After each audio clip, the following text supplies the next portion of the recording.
Hello friends, आपका स्वागत है आपके यूट्यूब चैनल सैनिक एकेडमी पे। मैं नेहा मैम।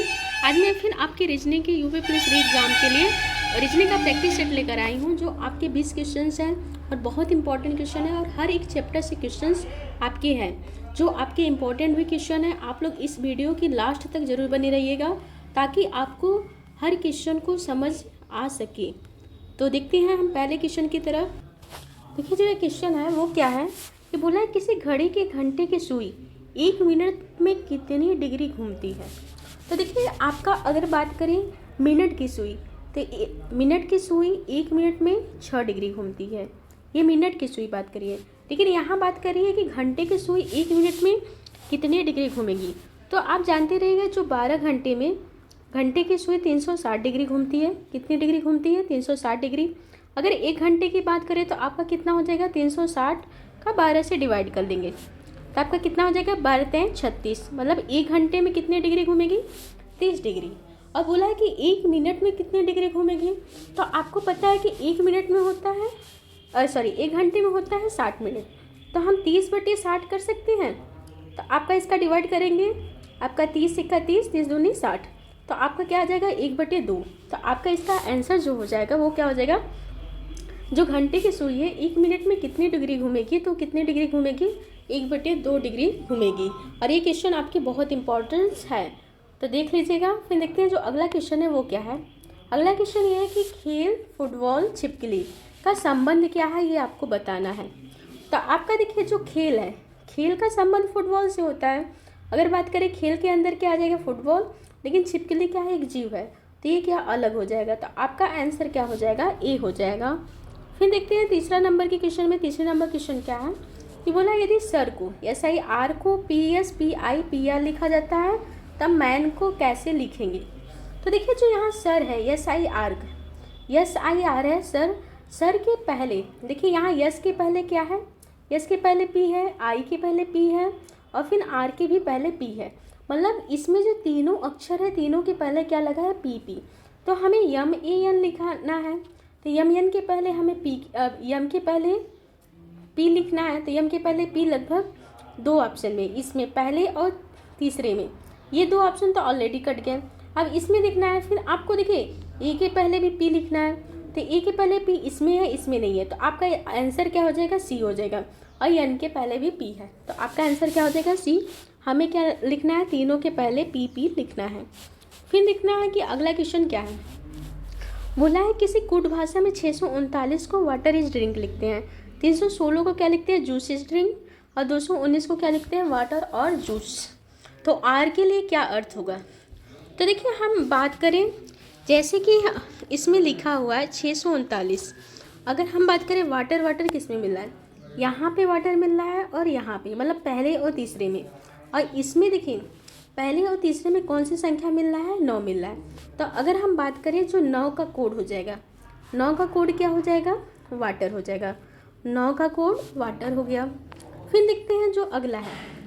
अगर हम ड्रिंक है, ड्रिंक यहाँ पे मिल रहा है, ड्रिंक यहाँ पे मिल रहा है। तो पहले और दूसरे में कौन सी संख्या मिल रहा है? तो हमें मिल रहा है 3 और 6 मिल रहा है। यहाँ पे 3 और 6, यहाँ पे भी 3 और 6, और यहाँ पे देखिए ईज मिल रहा है। तो अगर बात करें एक के लिए कोड क्या हो जाएगा? अगर बात करें ईज के लिए कोड क्या हो जाएगा? यहाँ पे देखिए, इसको हम अच्छे से लिख लेते हैं। अच्छे से लिखेंगे तो और अच्छे समझ में आएगा। पहले हम इसको लिख लेते हैं। देखिए, यहाँ पे हम लिख दिए हैं कि 639 वाटर इज ड्रिंक। 639 क्या है? Water is drink. और आपका क्या है कि यहाँ पे 316 क्या है? Juice is drink. और 219 क्या है? वाटर और जूस। अब देखिए, हमें वाटर पहले में मिल रहा है और तीसरे में मिल रहा है। पहले और तीसरे में कौन सी संख्या कॉमन है? 9। तो अगर हम कहते हैं वाटर का कोड क्या हो जाएगा? 9 हो जाएगा। लेकिन हमें पूछा क्या? आर का, तो आर इसमें है। अगर हम बात करें जूस किस में मिल रहा है? इसमें और इसमें मिल रहा है। तो अगर हम यहाँ पे जूस है और यहाँ पे जूस है, यहाँ पे, और जूस के लिए इसमें और इसमें कौन सी संख्या मिल रही है? तो 1 मिल रहा है। तो अगर हम कहते हैं जूस का जो कोड हो जाएगा वो क्या हो जाएगा? 1। और हमें मिला आर। अब देखिए, हमें ढेर सारा नहीं दिखना है, जो क्वेश्चन पूछा वो दिखना है। वाटर का मिल गया, फिर जूस का। अब हमें आर का ही पूछा, तो आर का कोड क्या हो जाएगा? 2। तो 2 बचा, तो यहाँ पे इसका आंसर क्या हो जाएगा? 2 हो जाएगा। फिर देखते हैं जो अगला क्वेश्चन क्या है। देखिए क्वेश्चन एकदम सिंपल सा है कि हमें जो चीज़ संख्या कॉमन मिले, जो अक्षर कॉमन मिले लेते हैं। जैसे पहले और तीसरे पैराग्राफ में 9 कॉमन मिला, तो पहले तीसरे में आपका वाटर कॉमन मिला, और आपके दूसरे और तीसरे में क्या जूस मिला, तो जूस का ले ले, और जूस का कोड क्या हो गया 1। तो हमें आर का पूछा, तो आर का कोड क्या बचेगा आपका 2। फिर देखते हैं जो अगला क्वेश्चन क्या है। बोला है कि पेंट्री, जो पेंट्री शब्द के अक्षरों के वर्णानुक्रम में व्यवस्थित करने के बाद इस शब्द में कितने अक्षरों की स्थिति अपरिवर्तित रहेगी। अब देखिए जैसे पेंट्री लिखा है, हम इसको लिख दे रहे हैं पेंट्री, ठीक है, पेंट्री लिखा हुआ है। अब हम क्या लिखेंगे, अगर इसकी में देखेंगे तो ए पहले आता है, ए के बाद इसमें क्या पहले आता है आपका यन का हो गया 14, ठीक है, यन का 14। फिर यन के बाद आपका क्या आता है, देखिए इसका 18 होता है और इसका 16 होता है, तो हम पी लिख ले रहे हैं। फिर आपका देखिए पी के बाद आपका आर आएगा, क्या आएगा आर, फिर आपका टी आएगा, फिर आपका आएगा वाई। तो आपका ये जो अल्फ़ाबेट के क्रम में ये हो गया। और आपका ये क्वेश्चन है, बोला है कि कौन सा अक्षर अपरिवर्तित रहेगा, तो इसमें कौन सा अक्षर अपरिवर्तित है वाई। तो कितने अक्षर है 1। तो इसमें अगर पूछेगा कितने अक्षर परिवर्तित हुए, तो आपके 1 2 3 4 5, और कितने नहीं हुए तो आपके 1। इसका आंसर क्या हो जाएगा 1 हो जाएगा। फिर देखते हैं अगले क्वेश्चन की तरफ। अगला क्वेश्चन क्या है, बोला है कि ए बी को यनो लिखा है, तो के एल को क्या लिखें। जैसे हम लिख दे रहे हैं ए और बी, ए का कोड होता है 1, बी का होता है 2, और इसको लिखा है यन और ओ। यन का होता है 14, ओ का कोड होता है 15। अब 1 से हो गया है यहाँ पे 14, मतलब 13 हुआ, 13 यहाँ पे जोड़ा हुआ, और यहाँ पे भी आपका 2 से 15 हुआ, तो यहाँ पे भी आपका कितना जोड़ा है 13 जोड़ा है।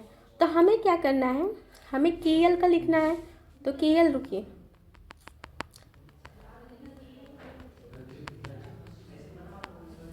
अब के एल को हम यहाँ पे लिख लेते हैं, के और एल। के का होता है 11 और एल का होता है 12। अब 11 में अगर हम 13 जोड़ेंगे, 11 में अगर हम 13 जोड़ेंगे तो आपका कितना हो जाएगा 3 1 4, और फिर यहाँ पे 24। 24 किसका होता है यक्ष का। अब देखिए ऑप्शन आपके यक्ष किस में है, डी में ही।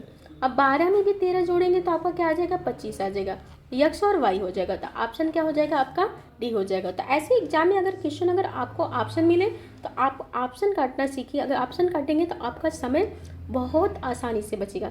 जैसे यहाँ 24 आ गया तो आपको ऑप्शन यक्ष ही दिख रहा है, तो यहाँ पे आपको पता है कि यक्ष आ गया, तो यक्ष के अलावा कोई आएगा नहीं, तो आपका आंसर क्या हो जाएगा डी हो जाएगा। फिर देखते हैं जो अगला क्वेश्चन क्या है। अगला क्वेश्चन है कि 4 दोस्त एक इलाके में रहते हैं, ए का घर जो है बी के पश्चिम है। अब हम देखिए आपको यहाँ पे दिशा बताए थे, जो देखिए दिशा एक बार हम फिर आपसे बता दे रहे हैं। जो यहाँ पे दिशा है, इधर साइड होता है पूर्व और इधर साइड होता है पश्चिम, और ऊपर होता है उत्तर और नीचे होता है दक्षिण। अब ये आप दिशा देख लीजिएगा। फिर हम देखते क्वेश्चन करते हैं। क्वेश्चन हमारा क्या है कि जो ए का घर है बी के पश्चिम में है। मान लीजिए ए का घर है और बी का पश्चिम किधर होगा। मान लीजिए हम बी को यहाँ बनाएंगे तभी तो बी का पश्चिम इधर होगा, क्योंकि बी का पूर्व इधर साइड होगा, पश्चिम इस साइड होगा, तो बी के पश्चिम में ए का घर। फिर बोला है कि बी का घर सी के दक्षिण में। जो बी का घर है किसके दक्षिण में है, सी को, तो हम सी को ऊपर बना लेते हैं, तो सी के दक्षिण में हो गया बी का घर। फिर बोला है सी का घर डी के पूर्व में है। जो सी का घर है किसके पूर्व में, डी के पूर्व में, तो हम डी को यहाँ पे बना दें तो डी के पूर्व में हो जाएगा कि नहीं, सी का घर जो है डी के पूर्व में होगा। तो बोला कि डी से बी का घर, डी से बी का घर किस दिशा में। अब यहाँ पे है डी का घर, अब इसको यहाँ पे दिशा बताना है कौन सा दिशा है। तो आपको पता है नीचे होता है दक्षिण और इस साइड होता है पूर्व। अब ये इसके कॉर्नर का दिशा कौन सा हो जाएगा, दक्षिण पूर्व। तो आपका आंसर क्या हो जाएगा, दक्षिण और पूर्व। तो सिंपल सा है, जैसे क्वेश्चन बोला है वैसे। देखिए क्वेश्चन आप पर बोला क्या था, एक बार फिर से देख लेते हैं। बोला है क्या है कि ए का घर बी के पश्चिम है, तो ए का जो घर हो गया बी के यहाँ पश्चिम में हो गया। फिर बोला बी का घर जो है सी के दक्षिण में है, तो सी को ऊपर बनाएंगे तभी दक्षिण होगा। अगर सी को हम नीचे बनाते तो सी के उत्तर में बी का घर होता, तो ये आपका नहीं होगा। फिर बोला है सी का घर डी के पूर्व में है, तो सी का जो घर है किसके पूर्व में है, डी के पूर्व में हो गया। तो बोला है कि जो डी के घर से बी का घर किस दिशा में है, तो आपके किस दिशा में है, दक्षिण पूर्व दिशा में। फिर देखते हैं जो अगला क्वेश्चन है। अगला क्वेश्चन कथन और तर्क से है, इंपॉर्टेंट क्वेश्चन है। देखिए कथन और तर्क को लगाने से पहले ये जान लीजिए जो कथन और निष्कर्ष होता है। कथन निष्कर्ष में क्या होते हैं, जो कथन कहाँ होता है, कथन निष्कर्ष कह दें, या कह दे पूर्व धारणा। तो आपके जो कथन में कहा होता है उसी के अकॉर्डिंग हम निष्कर्ष देते हैं, पूर्व धारणा देते हैं। लेकिन कथन और तर्क की बात कह दे तो तर्क क्या होता है, हम अपने अकॉर्डिंग देते हैं, जो सही होता है नैतिक होता है वो अपने अकॉर्डिंग देते हैं। तो यहाँ पे अपने अकॉर्डिंग चला जाता है, और कथन निष्कर्ष और पूर्व धारणा में किसके अकॉर्डिंग चला जाता है, कथन के अकॉर्डिंग चला जाता है। तो क्वेश्चन क्या है देख लेते हैं। बोला है कि क्या अंतरजातीय विवाह को भारत में प्रोत्साहित किया जाना चाहिए। तो वो इसके प्रति तर्क दिया है कि हाँ, यह जाति व्यवस्था को समाप्त कर देगा। दूसरा है कि नहीं, यह हमारी भारतीय परिवार की प्रणाली को नष्ट कर देगा। फिर आपका देखिए इसमें ऑप्शन भी दे दिया है कि तर्क एक मजबूत है, दो मजबूत है, न तो एक न तो दो और न तो दोनों मजबूत है। तो इसमें क्या आपका सही है, बोला कि अंतरजातीय विवाह क्या भारत में प्रोत्साहित किया जाना चाहिए। तो आपका जो पहला तर्क है, हाँ यह जाति व्यवस्था को समाप्त कर देगा। सही बात है कि अगर अंतरजातीय विवाह होगा, एक जाति के दूसरे जाति में विवाह होगा, तो का आपका जाति व्यवस्था क्या होगा, समाप्त होगा। तो ये बात सही है। दूसरी बात बोला कि नहीं, यह हमारी भारतीय प्रणाली को नष्ट कर देगा। देखिए हमें नहीं देखना है कि हमें किसी एक बात को नहीं लेके चलना। जैसे हमारे पहले सती प्रथा था, तो क्या सती प्रथा का अंत होना भी ज़रूरी था, दहेज प्रथा का भी अंत होना ज़रूरी था। अगर हम ऐसे कहते कि हमारे भारतीय प्रणाली को नष्ट कर देगा, तो आज भी सती प्रथा चलता। तो यहाँ पे आपको अपने अकॉर्डिंग नहीं चलना है, जो मतलब अपने अकॉर्डिंग चलना है, लेकिन इसमें क्या है कि आपका नैतिकता क्या है, सही क्या है, वो चीज़ हमें देखना है। तो हमारा कथन क्या होगा, एक सही होगा। तो आपका आंसर क्या हो जाएगा, केवल एक। तो फिर देखते हैं दूसरा क्वेश्चन क्या है, 9वें नंबर का क्वेश्चन। 9वें नंबर का क्वेश्चन क्या है कि 12 से 23 हुआ है और 23 से 34। अगर इसमें अंतर देखें तो आपका कितने अंक का अंतर है, 11 का। और 23 में 34 देखिए, 4 में से 3 गया 1, 3 में से 2 गया 1, 11 का इसमें भी अंतर है। फिर 45 में 34, यहाँ में 5 में से 4 गया 1, 4 में से 3 गया 1, मतलब कितने का अंतर आ रहा है, 11 का। तो यहाँ पे भी हम 11 क्या करेंगे, जोड़ देंगे। तो 5 में 1 जोड़ेंगे आपका 6 आ गया, 4 में 1 जोड़ेंगे 5, आपका आंसर क्या हो जाएगा, 56। तो आपका आंसर हो जाएगा 56। फिर देखते हैं जो अगला क्वेश्चन है वो क्या है। बोला है कि 110 को 10 लिखा है, तो 132 को हम क्या लिखेंगे। देखिए ये क्वेश्चन कैसे करेंगे, आप लोग कन्फ्यूज होंगे कि 10 का स्क्वायर कर लेंगे और फिर आपका 100 आ जाएगा, 100 में क्या करेंगे, 10 जोड़ लेंगे। तो यहाँ पे आप क्या करेंगे, 11 का स्क्वायर कर लेंगे, 121 आ जाएगा, और 121 में क्या जोड़ेंगे, 11 जोड़ लेंगे, आपका क्या आ जाएगा, 132 आ जाएगा। तो ये आपका क्वेश्चन क्या होगा, गलत होगा। देखिए ये क्वेश्चन का ट्रिक क्या होगा, इसमें आपका बोला है कि 110 है, तो 110 को हम 11 से डिवाइड करेंगे, तो 11 ना हम 110, आपका 10 आ गया। ऐसे 132 है, 132 को 11 से डिवाइड करेंगे तो आपका कितना आ जाएगा, यहाँ पे 132 है, तो 11 का 11, 11 दूना 22, तो आपका आंसर क्या हो जाएगा, ए। तो आपका आंसर ए हो जाएगा। ये क्वेश्चन एग्जाम में पूछा हुआ है, यूपीपी के एग्जाम में, तो ये क्वेश्चन इंपॉर्टेंट है। यहाँ पे इसका आंसर 11 ना होकर क्या हो जाएगा, 12 होगा। फिर देखते हैं जो अगला क्वेश्चन है। अगला क्वेश्चन क्या है, बोला है कि हम मानव जीवन से भ्रष्टाचार को हटा सकते हैं, किसके द्वारा। देखिए ये तार्किक मानसिक अभिरुचि का क्वेश्चन है। बोला है कि मानव जीवन में भ्रष्टाचार किसके द्वारा हटा सकते हैं, तो बोला वर्ग विहीन समाज बना के। देखिए वर्ग विहीन समाज बनाएंगे तो आपका ये भ्रष्टाचार खत्म नहीं होगा। निजी संपत्ति का उन्मूलन करके, इनमें से कोई नहीं, जनता को शिक्षित करके। देखिए भ्रष्टाचार हटाने का सबसे आसान तरीका है भ्रष्टाचार, फिर आपके जो रूढ़िवादी पूर्व धारणाएं जो विचार हैं, अगर इन सबको हटाना है तो सिंपल सा है कि आप लोगों को शिक्षित कर दीजिए। लोग शिक्षित होंगे तो आपके भ्रष्टाचार रूढ़िवादी हर एक चीज़ खत्म हो जाएगा। तो आपका आंसर क्या सही हो जाएगा, जनता को शिक्षित करके। फिर देखते हैं अगला क्वेश्चन क्या है। अगला क्वेश्चन भी बहुत इंपॉर्टेंट है, ये भी एग्जाम में आपके पूछा हुआ है। तो देखते हैं कि क्या है कि पेड़ की एक डाल पे 6 चिड़ियाँ बैठी हैं। एक शिकारी एक चिड़िया को गोली मार देता है तो पेड़ पर शेष कितनी चिड़ियाँ बचेगी। तो ऑप्शन है 5, 4, 1, 1 भी नहीं। आप लोग इसका आंसर बताएंगे क्या होगा। देखिए अगर आप बोला है कि एक शिकारी को अगर चिड़िया मतलब जो शिकारी है एक चिड़िया को गोली मारता है तो आप लोग कहेंगे कि 4 बचेगी, लेकिन आपको पता है कि अगर गोली चलेगी तो आपके क्या होंगी, सारी चिड़ियाँ क्या होंगी, वहाँ से उड़ जाएंगी, तो वहाँ पे क्या होंगी, एक भी चिड़िया नहीं बचेंगी। फिर देखते हैं आपका आंसर क्या हो जाएगा, डी। फिर देखते हैं आपका अगला क्वेश्चन 13 नंबर का। बोला कि यदि ए माता है बी और सी की, बोला है कि जो ए है माता है, महिला है, या फिर कह दीजिए माता है किसकी, ए और सी की, सॉरी बी और सी की तथा डी की पति है। तो जो बोला है ए है वो किसकी पति है, तथा डी पति है सी का। सॉरी यहाँ पे गलती हो जा रहा है, बोला है कि डी पति है सी का, यहाँ पे तथा बोल दिया डी पति है सी का। तो डी जो है पति हो गया सी का, जब ये पति हो गया तो ये महिला होंगी, तो इनकी पत्नी हो गई। तो बोला ए का डी से क्या संबंध है, ए का डी से, तो जहाँ पे सी लगा होता है वहाँ समझते हैं सी से का की तरफ।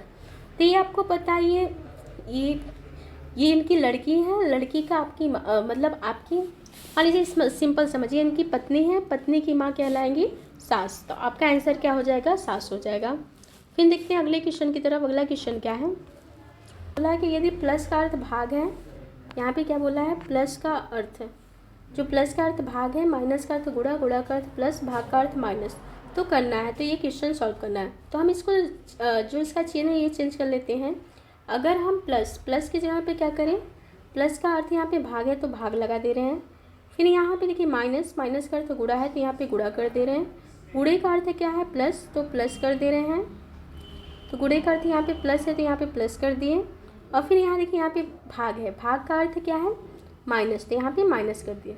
अब देखिए हम डिवाइड करेंगे तो आपका आएगा 5, 9 5 45, यहाँ पे गुणे 3 प्लस 15 और माइनस 2। अब देखिए यहाँ पे क्या है, गुणा कर लेंगे तो 5 हो जाएगा 15, फिर 15 और यहाँ पे 15 और माइनस 2। तो यहाँ पे देखिए 15 क्या हो जाएगा, 15 को 15 20 जोड़ेंगे 30 हो जाएगा, 30 में से 2 घटाएंगे तो आपका क्या आ जाएगा 28। तो हमारा आंसर क्या हो जाएगा 28 हो गया। तो आपको पता है कि इसमें सबसे पहले भागो जोग का नियम लगाते हैं, पहले भाग करते हैं, गुणा करते हैं, जोड़ करते हैं, घटाना करते हैं। तो ये नियम लगाएंगे तो आपका ऐसे क्वेश्चन एकदम बहुत आसानी से सॉल्व हो जाएंगे। फिर देखते हैं जो अगला क्वेश्चन वो क्या है कि बोला है एक कक्षा में रोजा शीर्ष से 4थे स्थान पे और नीचे से 26वें स्थान पे है, तो कक्षा में कुल छात्र है। देखिए जब भी कुल की बात करें तो सिंपल सा है, जो भी बोला है यहाँ पे 4थे स्थान पूछा है और 26 स्थान पूछा है। 26 और 4 को जोड़ लीजिए आपका 30 आ जाएगा, 30 में से 1 घटा लीजिए आपका आ जाएगा 29। जब भी कुल पूछे दोनों संख्या जोड़ के -1 कर दीजिए, आपका आंसर आ जाएगा। तो आपका आंसर क्या हो जाएगा, ए हो जाएगा। फिर देखते हैं अगला क्वेश्चन क्या है। अगला क्वेश्चन बोला है कि भोजन का संबंध स्वास्थ्य से है तो सिनेमा का संबंध किससे है, तो बोला भोजन से, मनोरंजन से, फिल्म से, हर्ष से। तो आपका देखिए भोजन करेंगे तो आपका स्वास्थ्य अच्छा होगा। तो सिनेमा देखने से आपको क्या मिलेगा, तो सिनेमा देखने से हमें क्या मिलेगा, भोजन मिलेगा नहीं, मनोरंजन मिलेगा। तो आपका आंसर क्या हो जाएगा बी, ना तो फिल्म मिलेगा ना तो हर्ष, हमें क्या मिलता है सिनेमा देखने से मनोरंजन। फिर देखते हैं अगला क्वेश्चन क्या है। अगला क्वेश्चन बहुत इंपॉर्टेंट है, ऐसे क्वेश्चन आपके एग्जाम में पूछते हैं। बोला कि प्रस्तुत वेन आरेख में कौन सी निम्नलिखित संख्या मुलायम सूती कमीज का प्रतिनिधित्व करती है। देखिए ये जो वर्ग है मुलायम का है, ये आया सूती का, ये वर्ग वृत्त जो है कमीज का है, और ये जो आपकी त्रिभुज है लखनऊ का। इसमें क्या बोला है, आपके क्वेश्चन में बोला है यहाँ पे कि मुलायम हो, सूती हो, कमीज हो। तो ये आपका होना चाहिए, ये होना चाहिए, ये होना चाहिए, तीनों मुलायम सूती कमीज। तो ऐसी कौन सी संख्या जो तीनों में है, वृत्त में भी हो, आयत में भी हो, वर्ग में। तो हम देखेंगे अगर 5 जो है वो तीनों में है तो आपका आंसर क्या हो जाएगा 5 हो जाएगा। फिर देखते हैं जो अगला क्वेश्चन है वो क्या है। अगला क्वेश्चन है कि ये त्रिभुज के बाद ये आयत बन गया, फिर यहाँ इसके बाद क्या बनेगा। देखिए यहाँ 3 भुजाएं, 3 भुजाएं के बाद यहाँ 4 भुजाएं बन गई, वो भी यहाँ डबल पे। तो यहाँ 4 भुजाएं तो आपकी क्या बनेगी 5 भुजाएं। तो 5 भुजाएं देखिए यहाँ पे आपके इसमें भी है, इसमें भी, इसमें है, इसमें नहीं है तो इसको काट दीजिए। फिर आपका क्या है कि आपके यहाँ पे 4 भुजाएं हैं तो सेम वही आकृति अंदर है। तो आपके देखिए यहाँ इसके अंदर क्या है वृत्त है, तो ये गलत हो जाएगा। यहाँ पे कुछ नहीं तो ये भी गलत हो जाएगा। आपका आंसर क्या हो जाएगा सी सही रहेगा कि 5 भुजाएं पंचभुज, पंचभुज के अंदर क्या होना चाहिए पंचभुज होना चाहिए। फिर देखते हैं जो अगला क्वेश्चन है वो क्या है। बोला है जिस प्रकार उल्लू उड़ने से संबंधित है उसी प्रकार मेमने से संबंधित है। वह क्रीड़ा करना, यहाँ पे क्रीड़ा करना होगा, क्रीड़ा करना, उड़ना, अकड़ना, छिपना। तो आपका मेमना जो होता है वो किससे संबंधित होता है, तो आपका आंसर हो क्या हो जाएगा क्रीड़ा करना। तो उल्लू का संबंध उड़ने से है तो मेमना क्या करेगा क्रीड़ा करेगा। फिर देखते हैं इस सीरीज का लास्ट एवं अंतिम क्वेश्चन। देखिए आपको वीडियो अच्छा लगे तो आप लोग लाइक ज़रूर करिएगा, शेयर करिएगा और बताइएगा कि आपको वीडियो कैसा लगा, आप लोग कमेंट करके ज़रूर बताइएगा। बोला है कि यदि एक दर्पण रेखा यम यन रखा गया है तो कौन सी उत्तर आकृति दी गई आकृति में छवि है। देखिए इसके पहले जो प्रैक्टिस सेट है वहाँ से भी हम दर्पण का क्वेश्चन बताए थे कि जैसे भी आपका कोई तीर ऐसे है तो उसके सामने दर्पण रख दिया जाए तो आपका तीर क्या रहेगा, ऐसे ही होगा।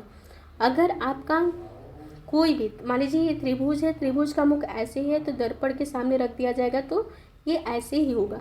या फिर ऐसे है तो अगर दर्पण के सामने रख दिया जाएगा तो ये आपका त्रिभुज ऐसे बनेगा। तो क्या होगा, जस्ट दाएं से बाएं पलटता है। तो हम देखते हैं ये वाली आकृति पकड़ के देखते हैं। देखिए इसका मुख क्या है, ऐसे है। तो जब भी देखिए इसका जो मुख है क्या है, ऐसे है। और जब भी आपके दर्पण के सामने रखा जाएगा तो ये मुख क्या आएगा, ऐसे ही आएगा। तो ऐसी आकृति देखिए कहाँ पे है, देखिए इसका मुख नीचे है और पहले तो ये वृत्त दे दिया तो ये गलती हो जाएगा, यहाँ पे भी वृत्त दे दिया तो ये भी गलती हो जाएगा। और लेकिन देखिए ये तो पहले दिया है, लेकिन क्या है, इसका मुख इधर साइड का है। जबकि बोला है कि हम बोले हैं ना कि दोनों का मुख समान होना चाहिए। जैसे यहाँ पे आपका देखिए समान है, यहाँ पे जैसे यहाँ पे देखिए समान है, ये भी समान है, ऐसे समान है, तो इसके भी मुख आमने सामने होने चाहिए। लेकिन इसका मुख क्या है, इधर साइड का, इस साइड का है। तो ये भी आपका ऑप्शन क्या हो जाएगा, गलत हो जाएगा, ये आपका सही हो जाएगा। देखिए इसका भी मुख आपका इस साइड का है तो इसका भी हो गया। अब देखिए ये वृत्त का इधर है तो आपका इधर इसका भी है। तो आपका आंसर क्या हो जाएगा, डी सही हो जाएगा। तो आपका यहीं पे आपका इस सीरीज जो रीजनिंग का सीरीज़ है यहाँ पे आपका लास्ट क्वेश्चन ख़त्म होता है। अगर आपको वीडियो अच्छा लगे तो लाइक करिएगा, शेयर करिएगा, सब्सक्राइब करिएगा। धन्यवाद।